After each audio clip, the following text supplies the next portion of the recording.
Hey guys, and welcome back to my channel. And today we're doing a dental school, dental application, dentistry in general Q&A. I've never actually talked about any of these things on my channel before, and I'm constantly getting questions like whether it's in my DMs or from comments on my vlogs of like my application process, why I went into dentistry, why I chose the school that I did. So I figured I would just answer them all here today. This video might be a little bit long, so I am gonna have timestamps so you can jump to whatever question you're interested in me answering. But yeah, I got a bunch of questions from you guys and I'm trying to answer like the most asked ones. I asked on like the YouTube community page and a bunch of you guys commented here on YouTube, and then I also asked on my Instagram story. I share a lot of little dental tidbit, dental school things. Oh my gosh, guys.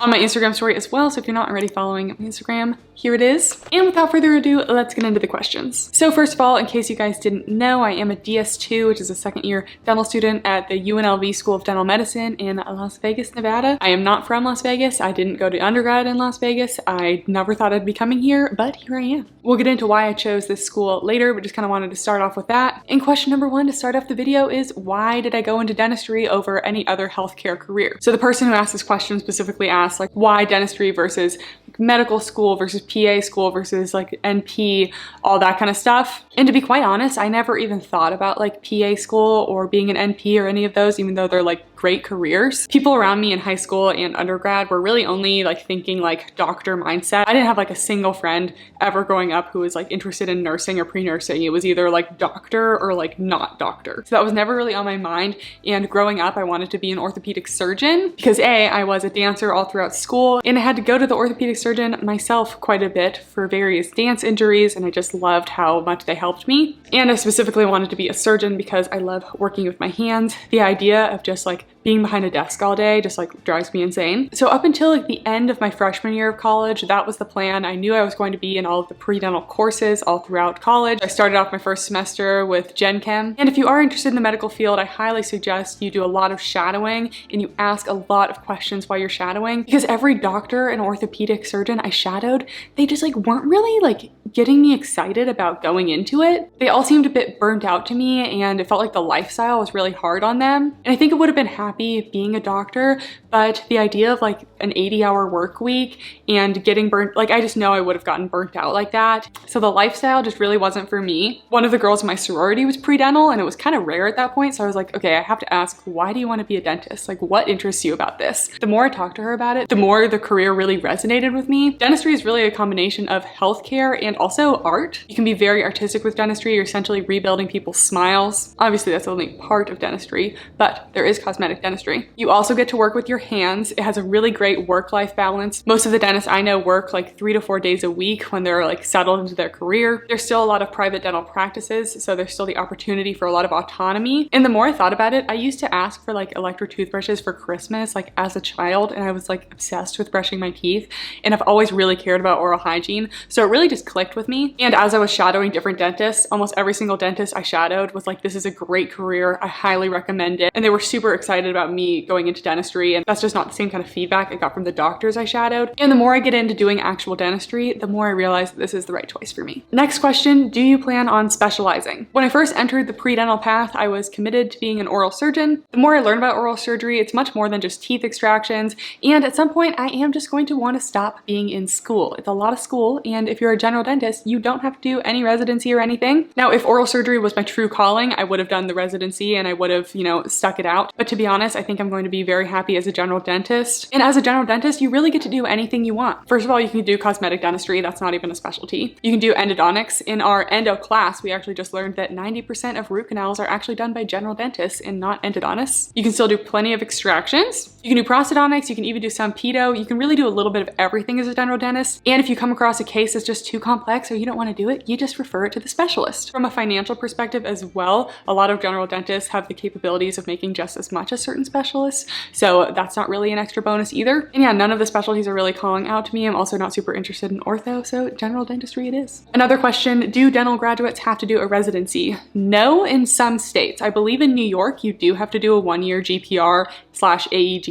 GPR is general practice residency. AEGD is advanced education in general dentistry. A lot of dental school graduates do those programs if they just don't really feel like their speed is quite up to what it needs to be in real practice, or if they just want to learn learn some more advanced techniques, like more implants and all that stuff. If it makes sense for me to do one after graduation, I will, but I'm still kind of keeping my options open. But no, you don't have to. After you get licensed in your 4th year, you can practice dentistry. Do you plan on opening your own practice one day? I'm not sure. It's definitely not on my mind for a long time. Ideally, I would graduate and then be an associate at some sort of private practice for a while. And then if I ever want to have my own practice, I will, but I'm not really interested in managing a business like that. I do have Ian, my boyfriend, who does have a degree in economics and is very business-minded. So it's kind of a good combination, but it's not really something I'm thinking about as of right now. Okay, now we're gonna jump into some application stuff. For some reason, I feel like people make it seem all taboo to like share your scores and your GPA and all of these things, but personally I found it really helpful when applying to dental school to know what scores and everything people got, so I will be sharing my scores with you. You guys know on this channel I'm always brutally honest, so I wasn't about to hide my scores and everything too, so let's get into that. So the question, what were your stats, GPA, DAT score, etc.? So on the DAT I got a 25 AA and a 24 PAT. My goal was actually just a 20, and then on my practice test I ended up doing a lot better, so I ended up getting a 25. I don't remember my exact GPA, but I believe it was a 3.94 and I graduated magna cum laude. I don't know how to say that. The second one, it wasn't summa. I was so close. Next question, what was your DAT timeline? When did you take it? How many times did you take it? How did you study for it? I highly recommend if you take the DAT to only take it once, because it was literally $600 for me to take that test. And because it was so expensive, I said, Kathryn, you only have one try to do this test. You will not do it more than once. I didn't have to reschedule it or anything. I stayed very on track with my study plan. I actually took the DAT the summer after my sophomore year because I had already taken basically all of the science classes that I had needed to take at that point. I hadn't taken like anatomy or physiology or even Gen Chem 2 yet, but I just kind of studied those on my own and it really wasn't that bad. I gave myself, I believe, 2 months to study for it, and I kind of took like a 2-week break in the middle of those 2 months because I got really sick and I just like wasn't able to study during that time. I took it over the summer and I did have a research job at that time, and the research job was kind of lax. I would just kind of waited for research participants to come in, so while I was waiting for participants I would just kind of study. So I basically was able to study for a couple hours during the day while I was at research, and then I did the rest of my studying at home. And this video is not sponsored by DAT Bootcamp, but it honestly should be because I loved DAT Bootcamp. I followed their schedule to a T and I felt very prepared. The practice tests that they had were very accurate to what was on the real test. I actually had some question overlap from the DAT Bootcamp questions on the real test. I was like, I've seen this question before. My number one piece of DAT advice is don't expect to get a much better score than what you were getting on the practice test. Like if you take like 3 practice tests before you take the full exam and you're getting like 16s, why would you think that you're gonna be getting like a 20 plus on the real thing? So the week before my DAT, I went to a local library every day from like 8 a.m., which is the time that my test was, until I finished the test. I basically tried to simulate the DAT exam. So I didn't let myself take any additional snack breaks, water breaks, bathroom breaks. I was only given the same amount of breaks than I would during the actual DAT. Because yeah, the DAT is about memorizing information and knowing how to do the actual questions, but it's also a test of stamina. So you need to be testing yourself that way as well. And over my 5 practice tests I took during that week, I was scoring from a 22 to like a 27. So I got basically right in the middle of that for my actual DAT score. So I highly recommend that. If you do those 5 practice tests and you're not happy with your scores, delay the test and take it another time because you don't want to spend $600 again. So expensive. Next question, what did you study in undergrad / did you feel like being a psych major prepared you enough? So I think it's funny that people think that like because I was a psych major, I didn't take all of the same science classes that everyone else did. I actually got a chemistry minor just because of all the chem classes I was taking in undergrad. My major was psychology with a focus in social psych. So how people interact, think it's important for dentistry? I would say so. It's so important to understand your patients psychologically as much as it is important to learn the bio and the chemistry and the physics. And to be honest, I didn't want to be spending my entire undergrad taking bio and chem classes because they just kind of get boring after a while. So I decided to major in psych, and I think it was a great choice because they don't really teach you that much psychology in dentistry. In fact, we've had no actual psychology courses, which I think is a big bummer. So much of dentistry is interpersonal skills and needing to know how your patients are going to react in a certain situation. And to be quite honest, people kind of hate the dentist, so they're going to be a little anxious and you need to understand that. I don't think it harmed my application in any way. I had a very strong science GPA as well, so I wasn't really concerned. Most of my classmates were bio majors, but I honestly don't think that they got that much of an advantage over me. They took a couple extra bio classes. The only classes that would really like help you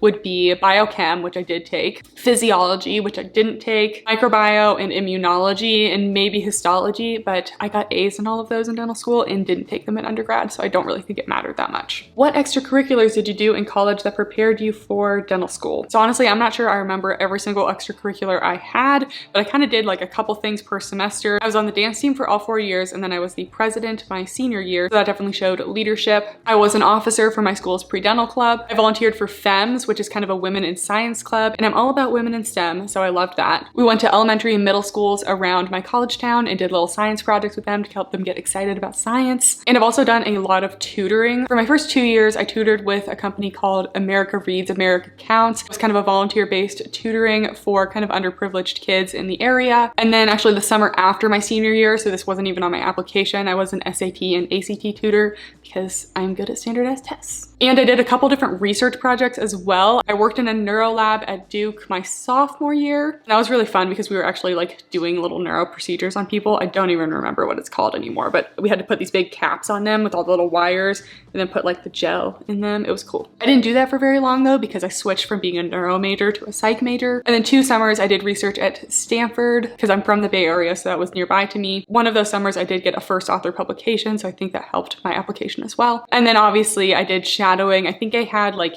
85 to 90 shadowing hours. To be honest, I hate shadowing a lot because you just kind of stand around and feel like you're in the way. So if you're a pre-dental student and you don't like shadowing, just know that doesn't mean that you don't like dentistry. You probably just don't like standing around, because actually assisting and doing dentistry is much more exciting than shadowing. So yeah, I think that's all I did. I didn't really do any dental specific volunteering. I don't think you have to. As long as you have enough reason to want to be a dentist and you have enough dental related stuff to kind of back your application, like really all I had was shadowing, then I think that's totally fine. Okay, then we have some application specific questions. Where did you apply? Where did you get accepted? And was UNLV your top choice? I am from the Bay Area in California originally, and I went to school all the way on the East Coast, North Carolina at Duke. And after being there, I was really tired of just like the long flights to get home every break. So I really wanted to come back to the West Coast, or at least close by. I was looking at schools on the West Coast, and for a while, my absolute dream school was UCLA. I was like, I have to go to UCLA. That's the only dental school I want to go to. I also applied to the other California schools. I applied to UCSF. Didn't apply to UOP because I actually went on a little tour there, and I really just didn't like the vibes that I was getting there. I also hate San Francisco so much. I don't know why anyone wants to live there. Then USC I also applied to. I did actually really like USC when I went on a tour there. I didn't even know that there was a dental school in Nevada. I didn't know that UNLV even had a dental school. I literally just applied here kind of as a safety school. I was like, whatever, I'm not gonna want to go there. I'll just use it as interview practice. And then I applied to one East Coast school. I applied to University of Maryland. I don't know why. I applied to 2 schools in Texas because I was really interested in their tuition. Their dental schools are literally like $10,000 a semester, which is insane. And to be honest, at the end of 4 years, you are still a dentist. So choosing a school based on price is actually a really good idea. But it's really hard to get into the Texas schools out of state, and it's nearly impossible. I didn't learn this until I talked to some other kids at interviews.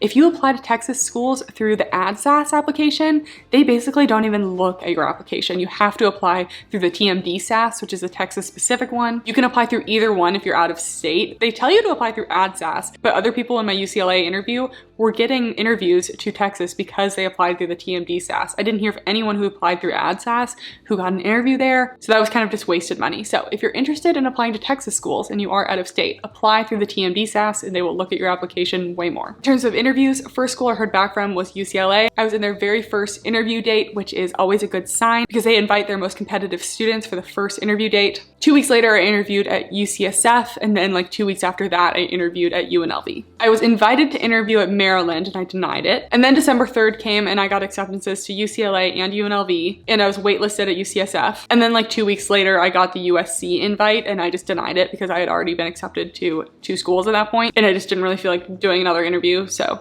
I didn't. So at this point, I was between UCLA, which was literally my dream school, and UNLV.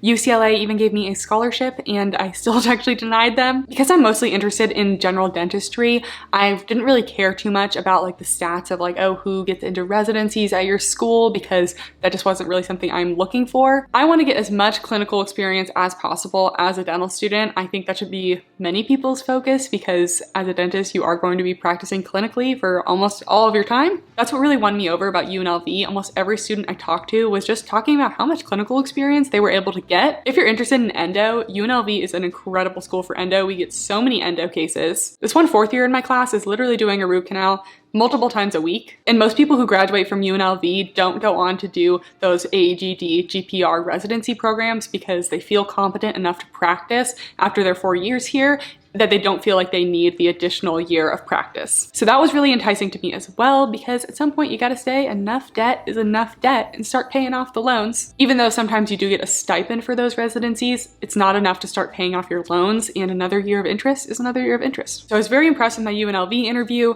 and at my UCLA interview, I just wasn't really hearing like a lot of reasons like why I should go there. They honestly didn't really do a really good job of selling their school, if you ask me. People were kind of talking about how like they weren't really getting a lot of cases. I mean, they're in Westwood, Los Angeles. That's not really a high needy population of people who are going to be going to a dental school for dental treatment. And they have this whole system where they send like all of their students off site for like a good portion of their 4th year because they just don't get enough patients at their school. And they basically like kept us like in this basement all day, and it was just really dark and really gloomy. I really wasn't sold, and people honestly thought I was crazy for choosing UNLV over UCLA just for the name of the school. And after going to a big name undergrad like Duke, I am just kind of over choosing schools simply for the name in general. Your patients are really not going to ask where you go to dental school. It doesn't matter, and they also don't know anything about the dental schools. So it's really kind of silly to choose a school just for the name. Yeah, it might give you a little more like clout to say you went to like UCLA or like Harvard dental school or whatever, but at the end of the day, you can become a great dentist at whatever school you're going to, and I just really was interested in the clinical experience at UNLV. I have no regrets about coming here. I love my classmates. I honestly love living here. LA is super expensive. I literally pay less to have a 2-bedroom in Las Vegas in a nice area than I would be paying for a studio apartment in LA. And I just feel like I have a lot more autonomy here. I didn't want to live in like a dorm style place anymore. I want to have my own life. I now have a good size apartment where I can have my 2 cats and don't have to feel guilty about keeping them in a tiny little apartment. I save money on rent, gas, food, literally everything by being here, and all of that contributes to less loans. So that's how I ended up here. I don't have any family or any connections to Las Vegas, but I am loving being here, and I'm very happy with my school choice, especially now that we're in a pandemic.